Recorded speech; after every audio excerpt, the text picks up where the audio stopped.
కొనియాడి పాడి నీ సాక్షిగా నీ ఇలలో జీవించరా, ఇలలో జీవించరా. దినమెల్లని పాడిన కీర్తించిన నీ రుణము నీ తీర్చగలనా. కొనియాడి పాడి నీ సాక్షిగా నీ ఇలలో జీవించనా, ఇలలో జీవించనా.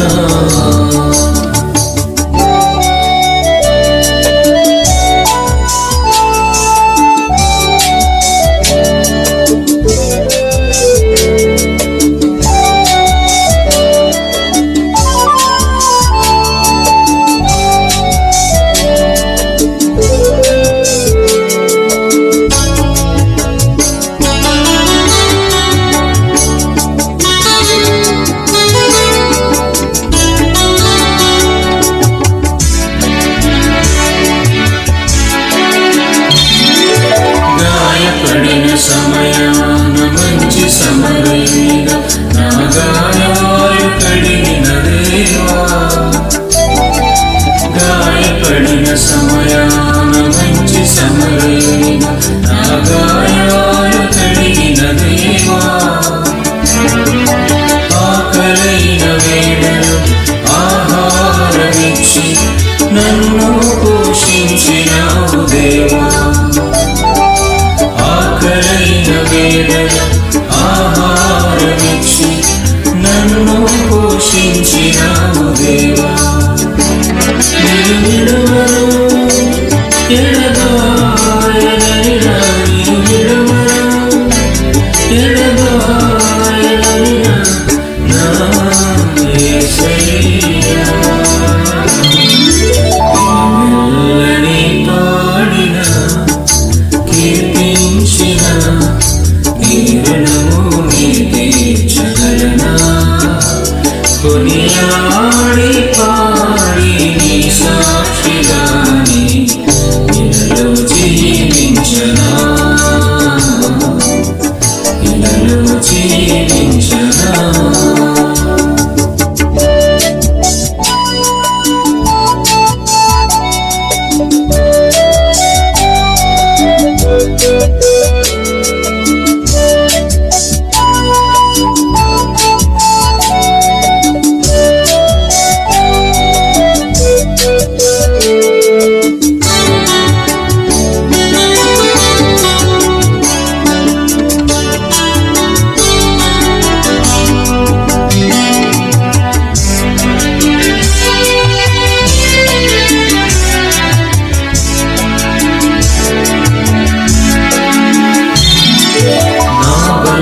బలహీనతలయందు నా సిలువను మోస్తూ నిన్ను పోలి నేను నడచెదను. నా బలహీనతలయందు నా సిలువను మోస్తూ నిన్ను పోలి నేను నడచెదను. వెనుకున్నవి మరచి ముందున్న వాటికి సహనముతో పరిగెత్తెదను. వెనుకున్నవి మరచి ముందున్న వాటికి సహనముతో పరిగెత్తెదను. ఉన్నత పిలుపునకు కలుగు బహుమానము, ఉన్నత పిలుపునకు కలుగు బహుమానము నేను పొందాలని. దినమెల్లని పాడిన కీర్తించిన నీ రుణము నీ తీర్చగలనా. కొనియాడి పాడి నీ సాక్షిగా నీ ఇలలో జీవించనా, ఇలలో జీవించనా. దినమెల్లని పాడినా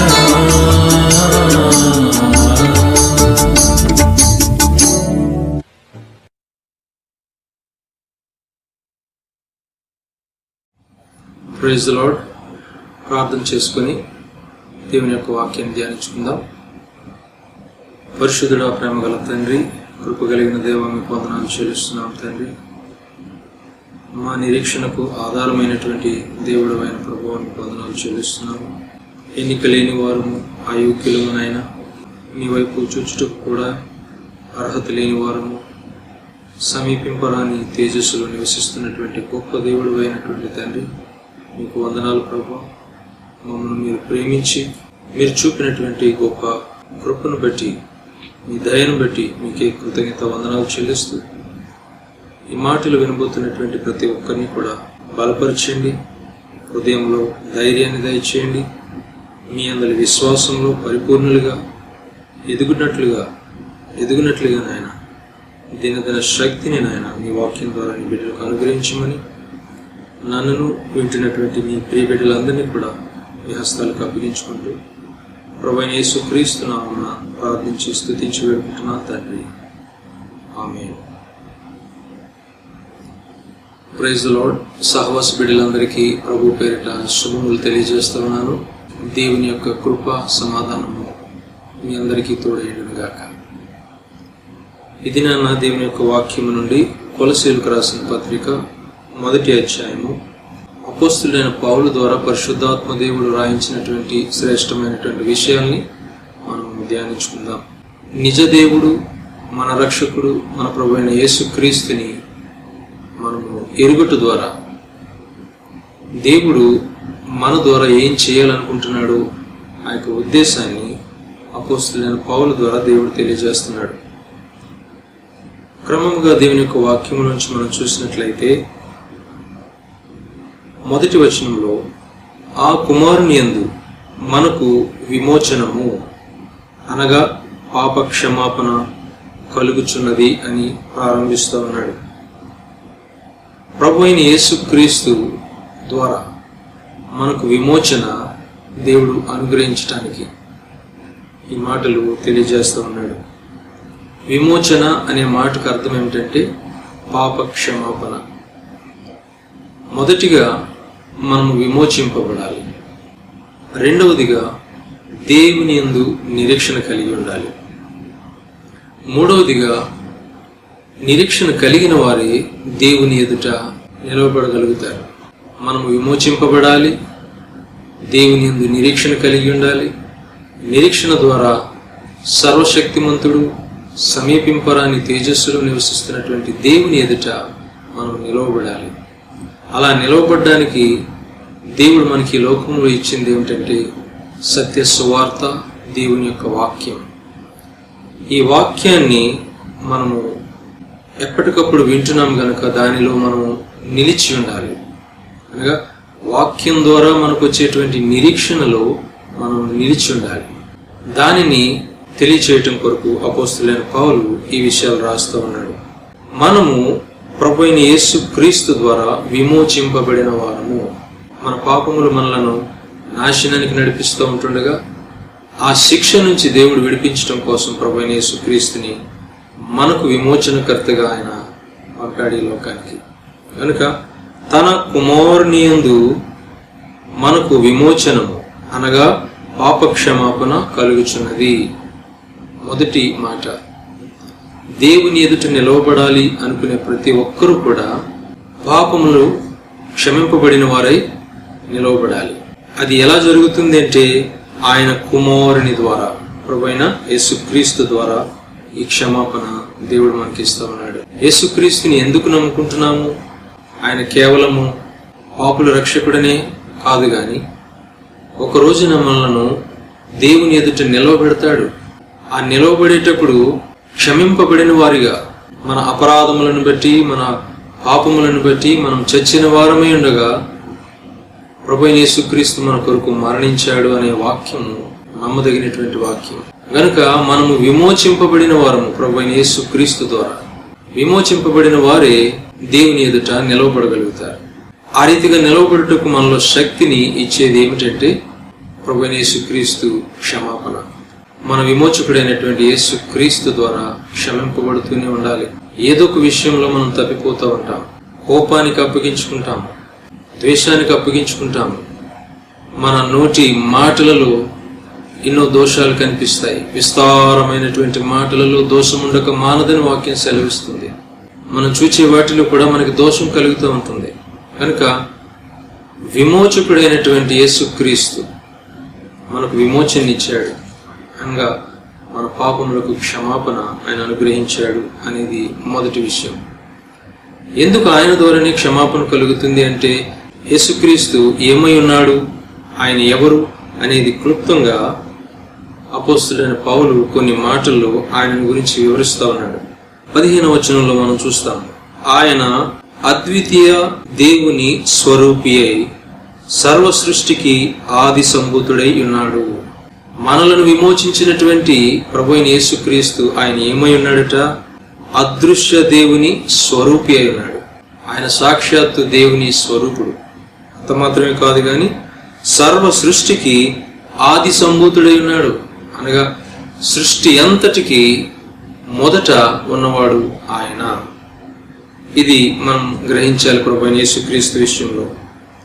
ఎందుకు ఆయన ఈ రీతిగా ఆయనను పిలుస్తున్నాడు ఆది సంభూతుడని ఎందుకు చెప్తా ఉన్నాడంటే, యేసుక్రీస్తు సర్వమును అనేటువంటి మాట 2 సార్లు వాడుతున్నాడు. ఆయన సర్వమును ఆయన యందు సృజింపబడి ఉన్నవి అంటే సర్వము కూడా ప్రభువైన యేసుక్రీస్తునందు సృజింపబడి ఉన్నవి.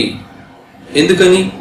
ఆయన అదృశ్య దేవుని స్వరూపుడు, సర్వ సృష్టికి ఆది సంభూతుడు గనుక సర్వమును ఆయన యందు సృజింపబడి ఉన్నవి, యేసుక్రీస్తునందు సృజింపబడి ఉన్నవి. ఆకాశమందున్నవి, భూమి అందున్నవి, దృశ్యమైనవి, అదృశ్యమైనవి.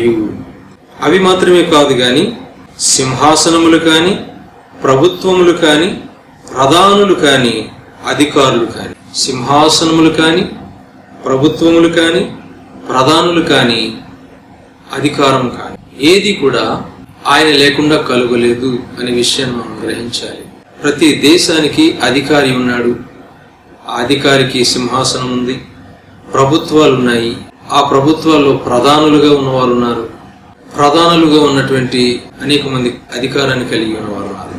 అయితే సర్వమును ఆయన యందు సృజింపబడి ఉన్నవి అంటే అర్థం ఏమిటంటే, ఆయన లేకుండా సింహాసనాలు లేవు, ప్రభుత్వాలు లేవు, ప్రధానులు లేరు, అధికారము కూడా లేదు అనేటువంటి విషయాన్ని మనం గ్రహించాలి. అందుకే యోహాను సువార్తలో 1వ అధ్యాయంలో మనం చూస్తాము 3వ వచనంలో, కలిగి ఉన్నదేది ఆయన లేకుండా కలుగలేదు. ఈ మాట చాలా బలమైనటువంటి మాట. కలిగి ఉన్నదేది కూడా ప్రభువైన యేసుక్రీస్తు లేకుండా కలుగలేదు. సమస్తము ఆయన ద్వారానే కలిగాయి అనేటువంటి మాట మనం గ్రహించాలి. మరోసారి ఆయన చెప్తా ఉన్నాడు, సర్వమును ఆయన ద్వారా ఆయన బట్టి సృజింపబడి ఉన్నవి. సర్వమును ప్రభువైన యేసుక్రీస్తు ద్వారా, సర్వమును ప్రభువైన యేసుక్రీస్తును బట్టి సృజింపబడి ఉన్నవి. ఈ మాట ద్వారా పౌలు మనకు తెలియజేస్తున్నది ఏంటంటే, ప్రభువైన యేసుక్రీస్తు సృష్టికర్త అనే విషయాన్ని ఆయన మనకు తెలియజేస్తా ఉన్నాడు. ఆయన సృష్టికర్త గనుకనే ఆకాశమందు కాని, భూమి యందు కాని, దృశ్యమైనవి కాని, అదృశ్యమైనవి కాని, వాటిలో ఉన్నటువంటి సింహాసనాలు కాని, ప్రభుత్వములు కాని, ప్రధానులు కాని, అధికారులు కాని, అధికారము కాని, సర్వమును ఆయన ద్వారా కలిగాయి, సర్వమును ఆయన బట్టి సృజింపబడ్డాయి అనేటువంటి మాటను ఆయన అక్కడ స్పష్టంగా తెలియజేస్తూ ఉన్నాడు. అంటే ప్రభువైన యేసుక్రీస్తు సర్వ సృష్టికి ఆధారభూతుడు, ఆది సంభూతుడు, దేవుని యొక్క స్వరూపి, సృష్టికర్త అయినటువంటి దేవుడు అనేటువంటి విషయాన్ని పౌలు మనకి తెలియజేస్తా ఉన్నాడు. 17, 18 వచనాల్లో చూసినట్లయితే, ఆయన అన్నిటికంటే ముందుగా ఉన్నవాడు. ప్రభువైన యేసుక్రీస్తు అన్నిటికంటే ముందుగా ఉన్నవాడు, ఆయనే సమస్తమునకు ఆధారభూతుడు. ఇంకా ఇక్కడ స్పష్టంగా తెలియజేస్తా ఉన్నాడు, సమస్తానికి ముందున్నవాడు ప్రభువైన యేసుక్రీస్తు. ఆయనే అనగా ప్రభువైన యేసుక్రీస్తే సమస్తమునకు ఆధారభూతుడు. మనం ముందు చదివిన రీతిగా కలిగి ఉన్నదేది ఆయన లేకుండా కలుగలేదని యోహాను భక్తుడు తెలియజేస్తా ఉన్నాడు. ఇక్కడ పౌలు చెప్తున్నటువంటి మాట, ఆయనే సమస్తమునకు ఆధారభూతుడై ఉన్నాడు అనగా, ఆది కాండము 1వ అధ్యాయం 1వ వచనంలో చూసినట్లయితే ఆది యందు దేవుడు అని ఉంటుంది. యోహాను సువార్త 1వ అధ్యాయం 1వ వచనంలో చూసినట్లయితే ఆదియందు వాక్యము అని ఉంటుంది. ఆదియందు దేవుడు, ఆదియందు వాక్యము, వాక్యము దేవుడై ఉన్నాడని కూడా యోహాను సువార్త 1వ అధ్యాయం 1వ వచనంలో మనం చూస్తా ఉన్నాము. అంటే ఆదిలో ఉన్నటువంటి ఆ దేవుడే, వాక్యమైనటువంటి ఆ దేవుడే శరీరాన్ని ధరించినటువంటి ప్రభు అయిన యేసుక్రీస్తు. ఆ యేసుక్రీస్తు సమస్తానికి ఆధారభూతుడు అనేటువంటి విషయాన్ని పౌలు ద్వారా ఇక్కడ మనం గ్రహించగలుగుతున్నాం. దేవుని వాక్యము ప్రభు అయిన యేసుక్రీస్తుని ఆయన సృష్టికర్త, దేవునితో సమానుడు, దేవుని స్వరూపుడు అని స్పష్టంగా ఇక్కడ తెలియచేయటం మనం చూస్తా ఉన్నాం. 18వ వచనంలో చూసినట్లయితే సంఘము అను శరీరమునకు ఆయనే శిరస్సు. సంఘము శరీరం అయితే ప్రభు అయిన యేసుక్రీస్తు శిరస్సు అయి ఉన్నాడు. శిరస్సు లేకుండా శరీరానికి రవ్వంత విలువ కూడా లేదు. ప్రతి సంఘానికి శిరస్సు ప్రభు అయిన యేసుక్రీస్తు.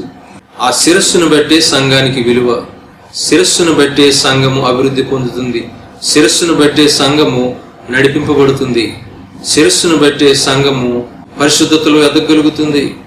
సమస్తము శిరస్సును బట్టే. శిరస్సు లేకుండా శరీరానికి రవ్వంత విలువ లేదు, అది మృతమైనది, వ్యర్థమైనది అనేటువంటి విషయాన్ని మనం గ్రహించాలి. కనుక సంఘానికి శిరస్సు ప్రభు అయిన యేసుక్రీస్తు. సంఘం అనే శరీరానికి ప్రభు అయిన యేసుక్రీస్తు శిరస్సుగా ఉన్నాడు అనే విషయాన్ని మనం గ్రహించాలి. క్రీస్తు అన్నిటిలోనూ ప్రాముఖ్యుడిగా ఉండడం కోసం ప్రభు అయిన యేసుక్రీస్తుని దేవుడు శరీరధారిగా ఈ లోకానికి పంపించాడు. ఎందుకు పంపించాడు అని మనం చూసినట్లయితే ఆయనకు అన్నిటిలో ప్రాముఖ్యము కలుగు నిమిత్తము. ఆయన పరలోకంలోనే ఉంటే భూలోకంలో ఆయనకు ప్రాముఖ్యత కలిగి ఉండేది కాదు.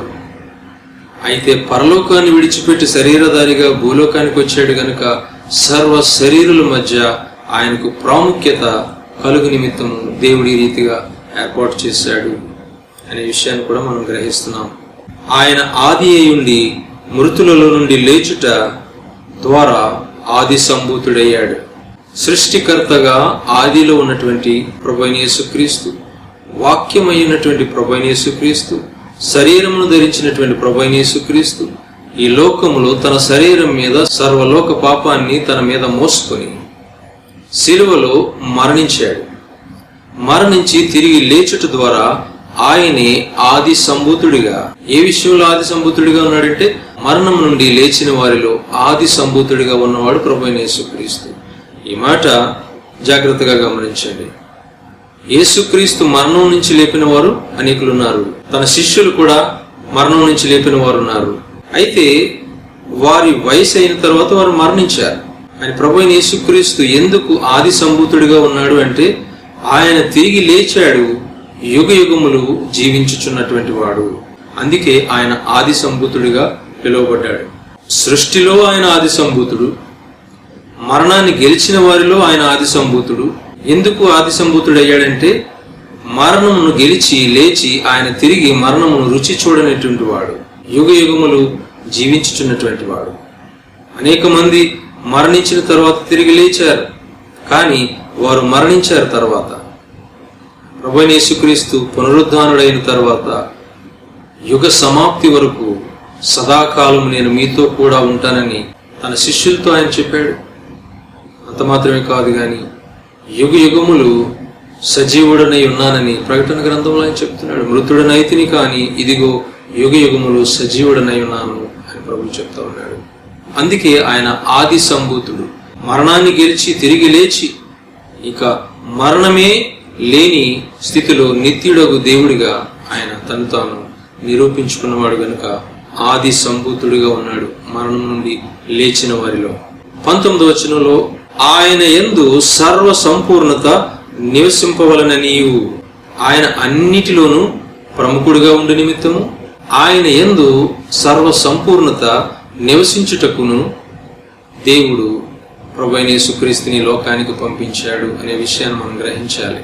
ఆయన సృష్టికి ముందు ఉన్నటువంటి ఆది సంభూతుడు, ఈ సృష్టిలోనికి వచ్చి మరణించిన తర్వాత తిరిగి లేచిన వారిలో ఆది సంభూతుడు, ఆకాశమందును భూమి అందును సమస్తములోనూ కూడా ఆయన ప్రముఖుడుగా ఉండు నిమిత్తము సర్వము ఆయనలో సంపూర్ణముగా నివసించుట కొరకు దేవుడు తీసుకున్నటువంటి గొప్ప నిర్ణయము అనేటువంటి విషయాన్ని మనం మర్చిపోకూడదు.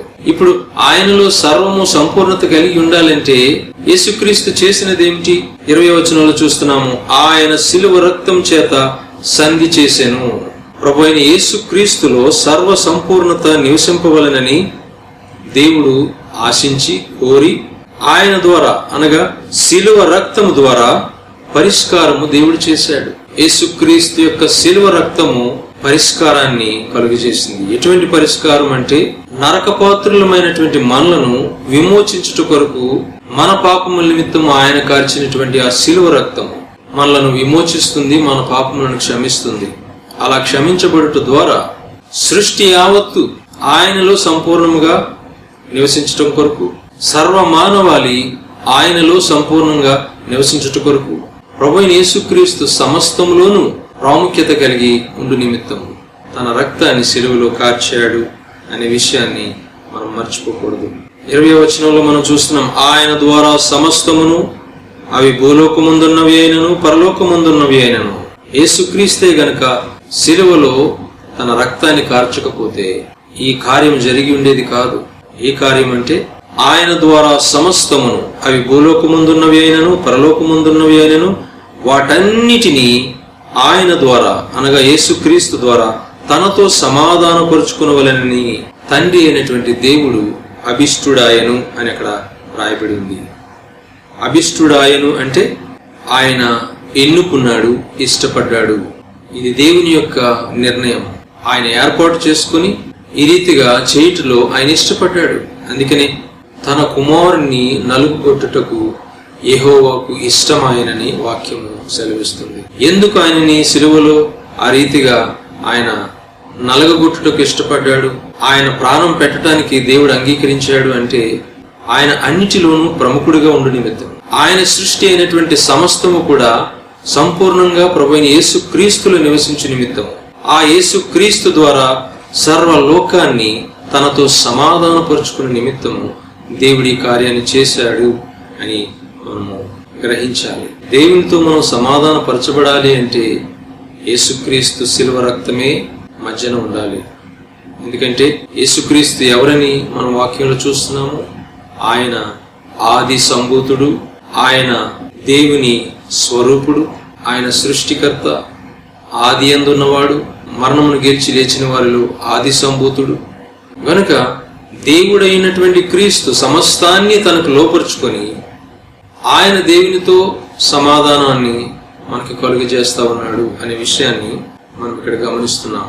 ఒక మాటలో మనం ఈ రీతిగా అర్థం చేసుకోవాలి, ఎప్పటికీ దేవునితో సమాధాన పడడానికి వీలు కానటువంటి మన జీవితాలను యేసుక్రీస్తు తన శిలువ రక్తం చేత సంధి చేసి అనేటువంటి మాటకు అర్థం ఏమిటంటే సమాధానపరిచి, తన శిలువ రక్తం చేత మనలను దేవునితో సమాధానపరిచాడు. ఇప్పుడు దేవుడు మనను క్షమిస్తున్నాడు అంటే కేవలము దేవుని కుమారుడైన యేసుక్రీస్తుని బట్టి, ఆది సంభూతుడైనటువంటి యేసుక్రీస్తుని బట్టి, సర్వశక్తిమంతుడు దేవుని స్వరూపుడైనటువంటి యేసుక్రీస్తుని బట్టి దేవుడైనటువంటి యేసుక్రీస్తు తన పరిశుద్ధ రక్తాన్ని శిలువలో కార్చాడు. ఆ శిలువ రక్తం ద్వారా మనం దేవునితో సమాధానపరచబడుతున్నాము అనేటువంటి విషయాన్ని మనం గ్రహించాలి.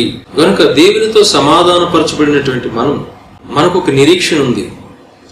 ఏంటి ఆ నిరీక్షణ అంటే, మనం పొందిన రక్షణ మనం బ్రతుకునంత కాలము భయముతోనూ వణుకుతోనూ కాపాడుకున్నట్లయితే ఏ నిరీక్షణ అయితే మనం కలిగి ఉన్నామో ఆ నిరీక్షణను మనం అనుభవించగలుగుతాము. తండ్రి అయిన దేవుని ఎదుట నిలవబడినప్పుడు ఆ నిరీక్షణలో మనలను దేవుడు ప్రవేశింపజేస్తాడు. ఆయన ఎదుట నిలవబడేటప్పుడు నిరీక్షణకు ఆధారమైనటువంటి యేసుక్రీస్తు తండ్రి కుడిపార్శ్వమున కూర్చుంటాడు గనుక, ఇదిగో ఈ బిడ్డలు నా రక్తం చేత కడగబడ్డారు, వీరు ఈ నిరీక్షణలోనికి ప్రవేశించడానికి యోగ్యులని యేసుక్రీస్తే మనల్ని గురించి సాక్ష్యమిస్తాడు. వీరు నన్ను అంగీకరించిన బిడ్డలు, నన్ను గణపరిచినటువంటి బిడ్డలు, కనుక నేను వీరిని గణపరుస్తున్నానని చెప్పి నిరీక్షణలోనికి అనగా నిత్య జీవంలోనికి, రక్షణ సంపూర్ణతలోనికి మనల్ని తండ్రి అయినటువంటి దేవుడు, కుమారుడైనటువంటి యేసుక్రీస్తు ప్రవేశింపజేస్తారు. అయితే ఈ లోకంలో మనం బ్రతుకుతూ ఉంటుండగా ఎందుకొరకు ఆయన మనల్ని రక్షించాడో మనం చూస్తూ ఉన్నాము. ఒకప్పుడు దేవునికి దూరస్తులుగా బ్రతికినటువంటి మనం, చెడ్డ వాటి యందు మనస్సు కలిగి బ్రతుకుతున్నటువంటి మనలను, దేవునిపై విరోధమైన స్వభావం, దేవునికి వ్యతిరేకమైనటువంటి జీవితాన్ని జీవిస్తున్నటువంటి మనలను శిలువ రక్తం చేత ఆయన కాపాడి ఉన్నాడు, రక్షించి ఉన్నాడు. యేసు రక్తం మనలను విమోచించింది. మనము తన కుమారుని ద్వారా విమోచింపబడి ఉన్నాము.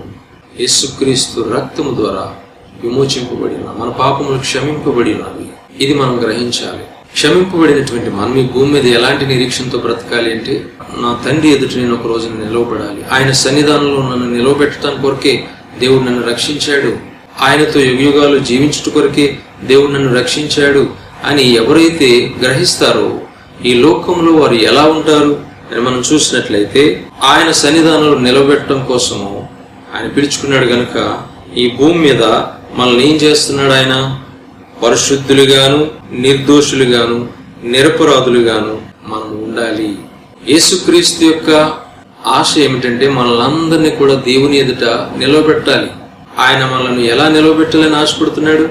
పరిశుద్ధులుగా, నిర్దోషులుగా, నిరపరాధులుగా మనల్ని దేవుని ఎదుట నిలవబెట్టాలని యేసుక్రీస్తు తన వాక్యాన్ని మనకిచ్చాడు. ప్రతిరోజు వింటున్నటువంటి ఈ వాక్యము మన హృదయంలో రూపాంతరాన్ని కలుగజేయాలి. మన ప్రవర్తనలో మార్పును తీసుకురావాలి. ఈ వాక్యం ద్వారా మనం పరిశుద్ధపరచబడాలి. ఈ వాక్యం ద్వారా మనము అపరాధం లేని వారిగా ఉండాలి. ఈ వాక్యం ద్వారా మనము దోషం లేని వారిగా ఉండాలి. ఈ వాక్యంలో అంత శక్తి ఉంది. ప్రతిరోజు వింటున్నటువంటి ఈ వాక్యము నిన్ను పరిశుద్ధపరుస్తుందా? ప్రతిరోజు వింటున్నటువంటి ఈ వాక్యం ద్వారా నీవు దోషం లేనటువంటి జీవితానికి అప్పగించుకోగలుగుతున్నావా? వింటున్నటువంటి ఈ వాక్యం ద్వారా నీవు అపరాధం చేయకుండా జాగ్రత్త పడుతున్నావా? అందుకనే దేవుడు మనల్ని పిలిచాడు. తన కుమారుని ద్వారా మనం విమోచింపబడ్డాము. విమోచింపబడ్డామంటే పాపముల నుంచి క్షమింపబడ్డాము. ఎందుకు పాపముల నుంచి దేవుడు క్షమించాలి అంటే, ఆయన ఎదుట మనం నిలవబడాలంటే పరిశుద్ధులుగా ఉండాలి, నిర్దోషులుగా ఉండాలి, నిరపరాధులుగా ఉండాలి. ఆ స్థాయిని ఇవ్వటం కొరకే ప్రభువైన యేసుక్రీస్తు గొప్ప వాక్యాన్ని మన చేతిలో పెట్టాడు. ఈ వాక్యానికి ఉన్నటువంటి బలం ఎంత గొప్పది అంటే, హృదయంలో ఉన్నటువంటి ప్రతి తలంపును, ఆలోచనని శుద్ధి చేయగలిగేటువంటి శక్తి దేవుని యొక్క వాక్యంకి ఉంది. ఈ వాక్యము చదువుతున్నావా ప్రతిరోజు? ఈ వాక్యాన్ని నీవు ధ్యానిస్తున్నావా ప్రతిరోజు? ఈ వాక్యం ద్వారా నీ జీవితాన్ని మలుచుకోవటానికి ఇష్టపడుతున్నావా? అనారోగ్యం వస్తే వెంటనే హాస్పిటల్కి పరిగెడతాము. వారు ఇచ్చినటువంటి మందులు ఎన్నైనా సరే క్రమముగా వేసుకొని ఆ వ్యాధి నుంచి బయటపడడానికి ఎన్నో ప్రయాసాలు పడతాం. అనారోగ్యం మనకి ఇష్టం ఉండదు. పాపం ఎందుకు ఇష్టం ఉంటుంది? అపవిత్రమైన జీవితం ఎందుకు ఇష్టం ఉంటుంది? దోషంలో బ్రతికేటువంటి ఆ స్థితి ఎందుకు మీకు ఇష్టంగా ఉంటుంది? అపరాధులుగా ఎందుకు ఉండాలని ఇష్టపడుతున్నారు? అనారోగ్యం కంటే ప్రమాదమైనది అపవిత్రత.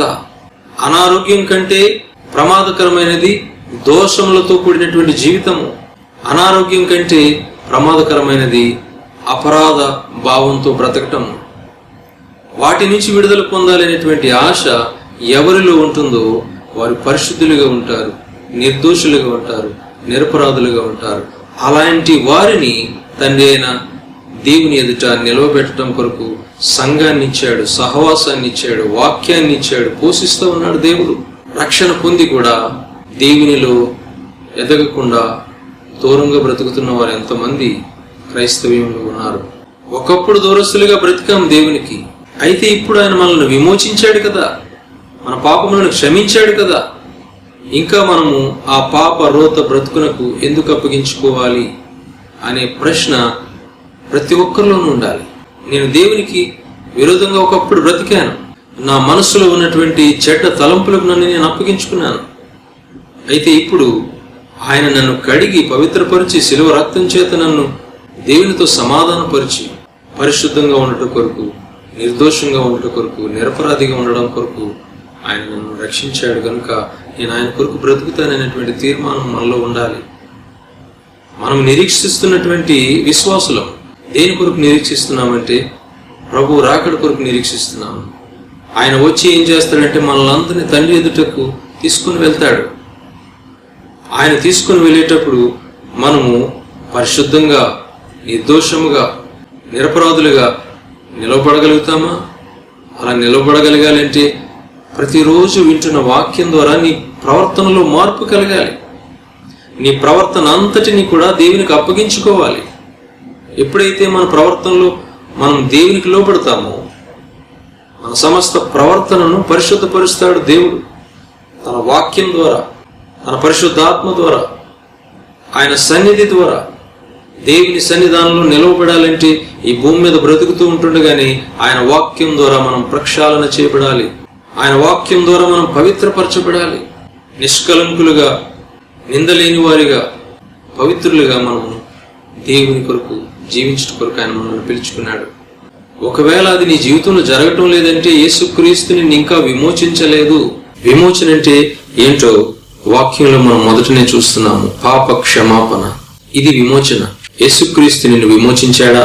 నీ పాపములు క్షమింపబడ్డాయా? లేదా ప్రతిరోజు నీవు పాపిని ప్రభువా, పాపిని ప్రభువా, నన్ను క్షమించి ప్రభువా, నన్ను క్షమించి ప్రభువా అని అడుగుతూనే ఉంటున్నావు గాని ప్రవర్తనలో మార్పు కనిపించలేనటువంటి స్థితిలో ఉన్నావేమో. జాగ్రత్త. విమోచకుడైనటువంటి యేసుక్రీస్తు నీ పాపములను క్షమించే దేవుడిగా ఉండాలి. క్షమించాడా నీ పాపాలని? ఒకవేళ క్షమించలేదు అంటే అర్థం ఏమిటంటే నీవు ఆయన దగ్గర సంపూర్ణంగా ఒప్పుకోలేదు, విడిచిపెట్టాలనేటువంటి ఆశ నీలో లేదు. ఎవరైతే ఒప్పుకొని విడిచిపెడతారో వారు దేవుని యొక్క కనికరాన్ని పొందుతారంటున్నారు. దేవుని యొక్క కనికరాన్ని పొందుతారని వాక్యం సెలవిస్తుంది. ఆయన కనికరం పొందటం అంటే అర్థం ఏమిటంటే మన పాపములకు క్షమాపణ మనం పొందుతాం.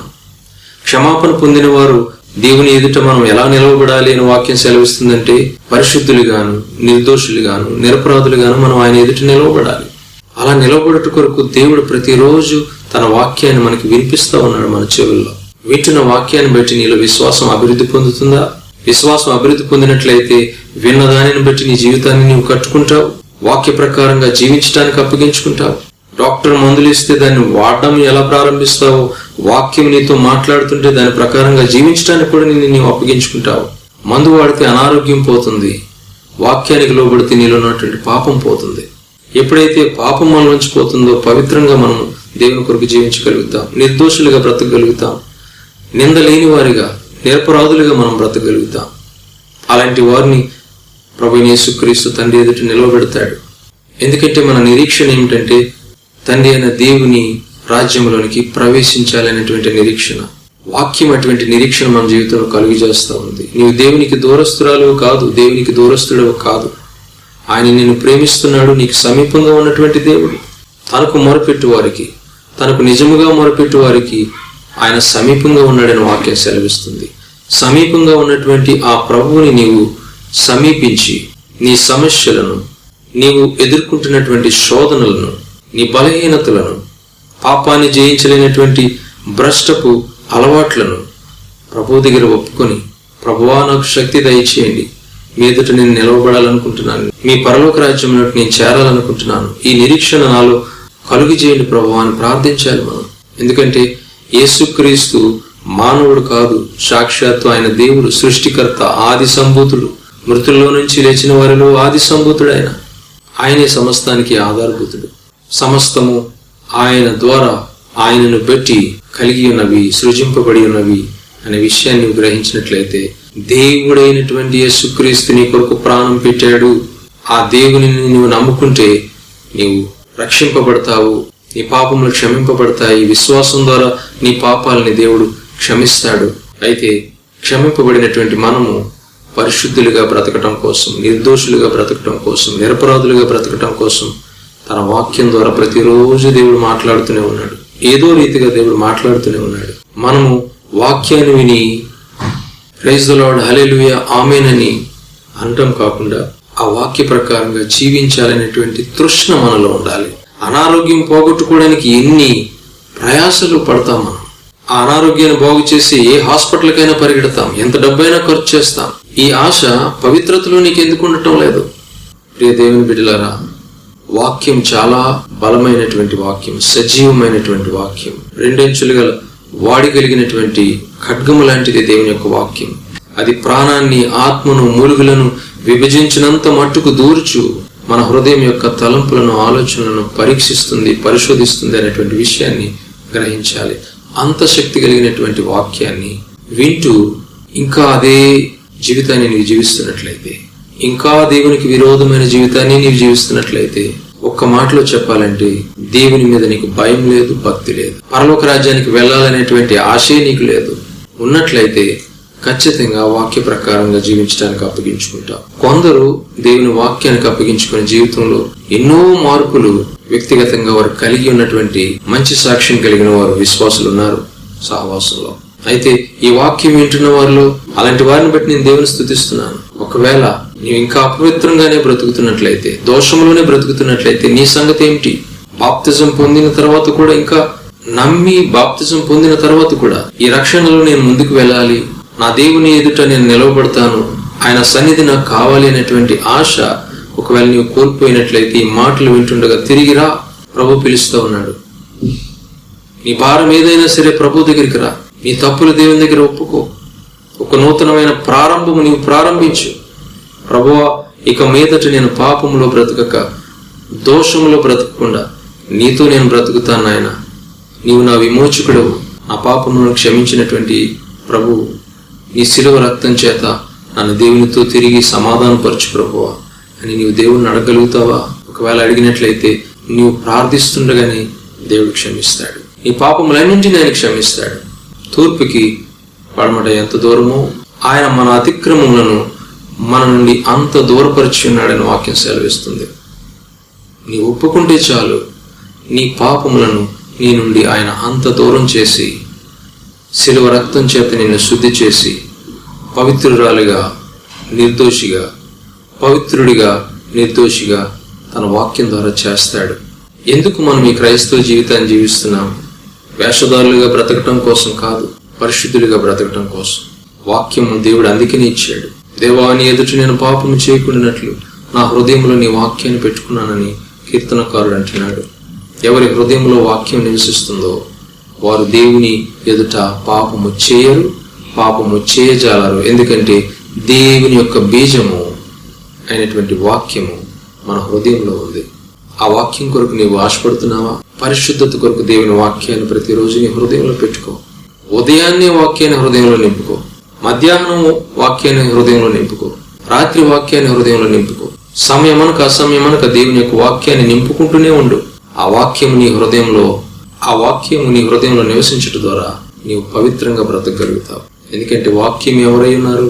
ఎందుకంటే వాక్యము దేవుడై ఉన్నాడని వాక్యం సెలవిస్తుంది. ఎందుకంటే దేవుడు వాక్యమై ఉన్నాడు. హృదయంలో వాక్యం పెట్టుకుంటున్నావంటే నీవు దేవుడిని పెట్టుకుంటున్నావు. ఆయన మనల్ని శుద్ధి చేసి నడిపిస్తాడు. 22వ వచనం చూసినట్లయితే, తన సన్నిధిని పరిశుద్ధులుగాను, నిర్దోషులుగాను, నిరపరాధులుగాను నిలవబెట్టుటకు ఆయన మాంసయుక్తమైన దేహమందు మరణము వలన ఇప్పుడు మిమ్మును సమాధానపరచెను. దేవుని ఎదుట నిలవబడడం కోసం, దేవునితో మనల్ని సమాధానపరచడం కోసం ప్రభువైన యేసుక్రీస్తు మరణించాడు. ఈ విషయాన్ని మనం మర్చిపోకూడదు. దేవునితో నీవు నేను కూడా ఎప్పటికీ సమాధాన పడలేము. మన సొంత శక్తి ద్వారా, మన సొంత భక్తి ద్వారా, మన సొంత జ్ఞానం ద్వారా, మన సొంత బలం ద్వారా దేవునితో ఎప్పటికీ సమాధాన పడలేము. అయితే యేసుక్రీస్తు మరణం ద్వారా ఆయన మనల్ని దేవునితో సమాధానపరిచాడు. ఆయన ఎదుట నిలవపెట్టడం కోసం మనల్ని సమాధానపరిచాడు. 23వ వచనంలో చూసినట్లయితే, పునాది మీద కట్టబడిన వారై స్థిరముగా ఉండి. ఇప్పుడు మనం ఎలా ఉండాలట? పునాది మీద కట్టబడినటువంటి ఇల్లు స్థిరముగా ఉంటుంది. బండ మీద కట్టబడినటువంటి ఇల్లు స్థిరంగా ఉంటుంది. బండ అయినటువంటి క్రీస్తు, వాక్యమైనటువంటి క్రీస్తు మీద మనం కట్టబడినప్పుడు మనం స్థిరులుగాను, కదలని వారిగాను, ఎల్లప్పుడూ దేవుని పనిలోనే ఆశ కలిగినటువంటి వారిగా ఉండగలుగుతాం. అందుకే ఆయన అంటున్నాడు, పునాది మీద కట్టబడిన వారై స్థిరముగా ఉండి, మీరు వినినట్టు ఆకాశము క్రింద ఉన్న సమస్త సృష్టికి ప్రకటించబడినట్టు ఈ సువార్త వలన కలుగు నిరీక్షణ నుండి మీరు తొలగిపోకూడదు అంటున్నాడు ఆయన. సువార్త ద్వారా మనకి ఏం కలుగుతుందంటే నిరీక్షణ. వాక్యం ద్వారా మనకి నిరీక్షణ కలుగుతుంది. వాక్యం వినకపోతే నీకు నిరీక్షణ ఎక్కడి నుంచి వస్తుంది? వాక్యం అందుకనే మనం వినాలి. వాట్సాప్లో పెడుతున్న వాక్యం, యూట్యూబ్ లింక్ పెడుతున్నటువంటి వాక్యాన్ని మీరు వినండి. వినటం ద్వారా మనకు నిరీక్షణ కలుగుతుంది. ఈ నిరీక్షణ మనల్ని సిగ్గుపరచదని కూడా వాక్యం సెలవిస్తుంది. అయితే ప్రకటింపబడుతున్నటువంటి సువార్త ఎలాంటిది అంటే సర్వ సృష్టికి ప్రకటింపబడుతున్నటువంటి ఈ సువార్త నువ్వు వింటున్నావా? వింటే దాని నుంచి నీవు తొలగిపోకూడదు అనే విషయాన్ని వాక్యం మనకి హెచ్చరిక చేస్తుంది. సర్వ సృష్టికి ప్రకటింపబడినటువంటి సువార్త. యేసుక్రీస్తు తన శిష్యులకు ఇచ్చినటువంటి గొప్ప ఆజ్ఞ ఏమిటి?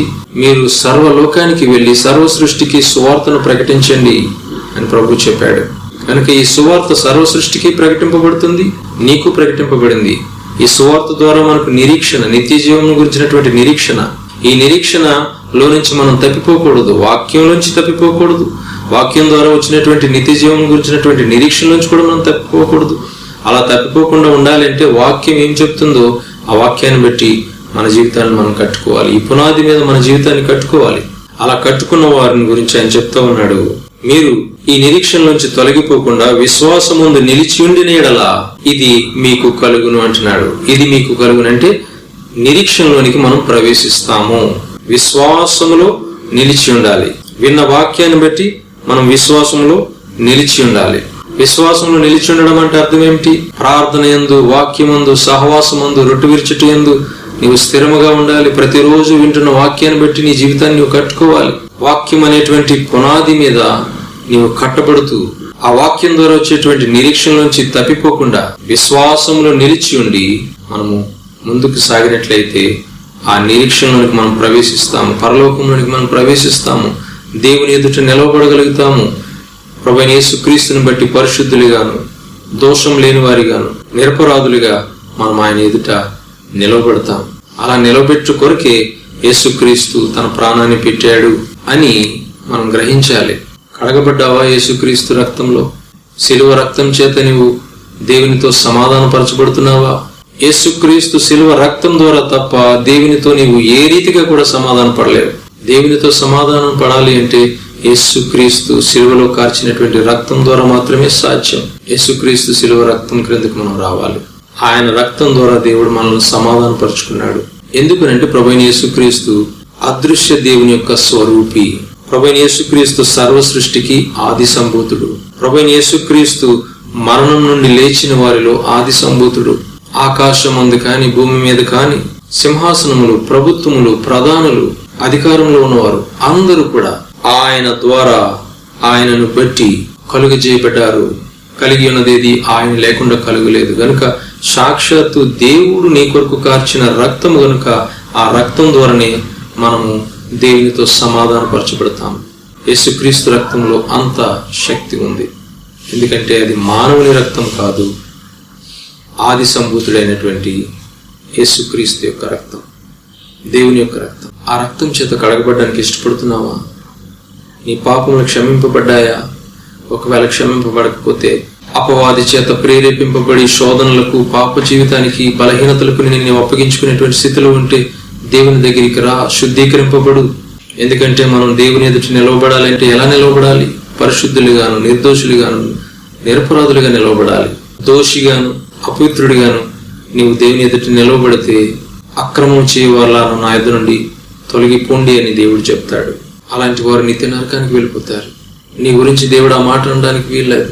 అలా దేవుడు అనకుండా ఉండాలి అంటే ఈ భూమి మీద బ్రతుకుతున్నంత కాలం వాక్యం నిన్ను ఏ విషయాల్లో హెచ్చరిక చేస్తుందో ఆ విషయాలను బట్టి నీ జీవితాన్ని నీవు సరిచేసుకో. నీ ఇంటిని నీవు చక్క పెట్టుకో.